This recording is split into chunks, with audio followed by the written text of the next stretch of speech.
كيكة اليوم مميزة وغير شكل، سهلة ورح نعملها بمقادير مضبوطة، اقتصادية وإلها حشوات كتيرة. اليوم رح نحضر رول سيسرو للشوكولا. اشتركوا بالقناة إذا كنتم مالكم مشتركين، فعلوا الجرس على الكل، ويلا خلينا نشوف طريقة التحضير. رح يلزمني 5 حبات بيض. البيض لازم يكون دائما بدرجة حرارة الغرفة حتى ما يزنخ ونضمن نجاح الوصفة، وكمان لازم يكون الجات اللي عم تخفقوا فيه ناشف حتى البيض ينفش معكم. وهلأ بعد ما كسرنا البيض بنحط الفانيليا، بعدها بضيف معلقة خل صغيرة ومنبلش خفق.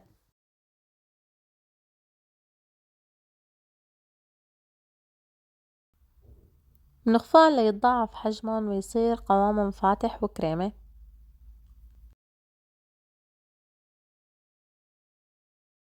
يعني تقريبا رح ياخدوا من 5 ل6 دقايق حتى يصيروا بهالقوام هذا. بضيف السكر،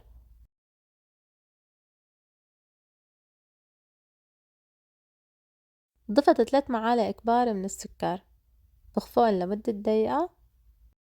شلت الخفاقة، بدي بلش انخل الطحين والكاكاو والبيكنج باودر.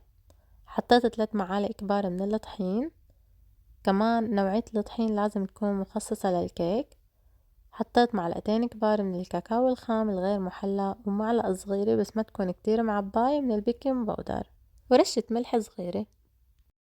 أهم شي ننخل شوي شوي على الخليط، وكمان بنقلب الخليط شوي شوي من فوق لتحت بهالطريقة هاي حتى تخلص كل كمية الطحين والكاكاو.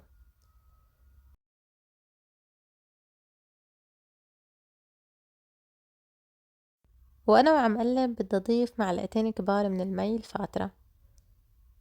بحط أول معلقة وبقلب، وكمان بننخل شوي من المواد الجافة، وكمان بعدها بس يختفي الطحين برجع بضيف المي، وبعدها كمان بنخل شوية طحين وبقلب فيهم حتى نخلص كل المواد الجافة.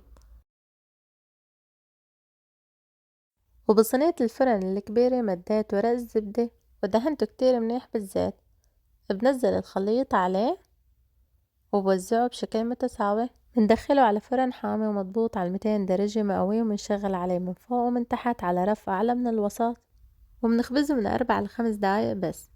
بعد ما توزع الخليط بنخبط شوي الصينية حتى نفرغ الهواء اللي فيه. هون بعد ما مضى عليه 4 دقايق اختبرته بعود خشبي وتأكدت من عدم وجود السوائل فيه.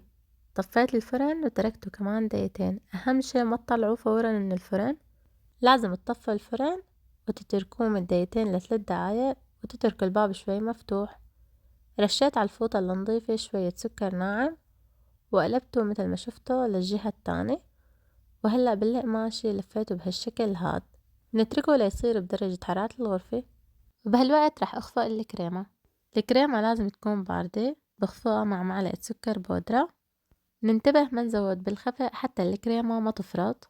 وهلأ بعد ما مضى عليه ساعة تقريبا بنفرده وبنسقيه بالحليب. وإذا حبيتوا فيكن تضيفوا للحليب قهوة سريعة الذوبان.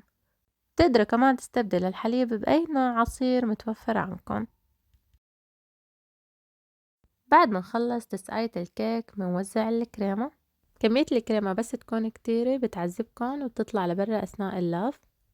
انتبهوا ما تضيفوا أكتر من الكوب وربع. كمان فكرة، إذا حابين انتو تستبدلوا الكريمة بأي نوع مربى متوفر عندكن كمان بصير. فيكن كمان قبل الكريمة تدهن الكيك بالمربى، وبعدها فيكن توزع الكريمة كمان عليها. وكمان رح يكون هيك كتير طيب، خصوصا إذا كان المربى بنكهة الفريز. هلأ خلصنا مد الكريمة، بدنا نلف بكل هدوء. رح يلف معكن بكل سهولة،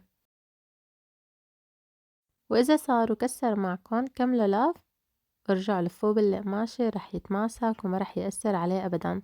التزموا دائما بالمعايير وبالخطوات اللي أنا عم بعملها حتى ينجح معكن تمام.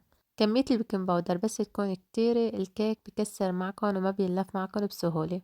منشان هيك المعلقة اللي بدكن تضيفوها ما لازم تكون معباي، ومثل ما شفتوا اللف من دون ما يكسر. بناخده على البراد وبنتركه على الأقل ساعتين ليتماسك تمام. وأنا غالبا وقت بكون مستعجلة بحطه نص ساعة بالفريزر، وبعدها برفعه على البراد لوقت ما بدي. رح أقطع وأرجيكم النتيجة. ما شاء الله شي بشهي وأكتر من روعة. ما بتتخيلوا وما بقدر أوصفلكن الطعم اللي رح تحصلوا عليه. هالكيكة كتير سهلة ومميزة، طريقة تحضيرها كتير سريعة، كتير مناسبة للضيف المفاجئ أو إذا حابين تعملوا شي اقتصادي وبنفس الوقت سريع. طعمها مميز وما بتتخيل الطعم اللي رح تحصلوا عليه، وأكيد أكيد بتمنى منكن تجربوها. انت احكموا وما تنسوا تعطونا رأيكم فيها. وإذا حبيتوا وصفاتها وحابين تدعمونا بتمنى منكم تشاركوا الفيديو قد ما بتقدروا، وأكيد ما تنسوا دعم الفيديو بلايك وصحتين وألف هنا على قلبكم، وبشوفكن على خير إن شاء الله بفيديو جديد ووصفة جديدة. سلام.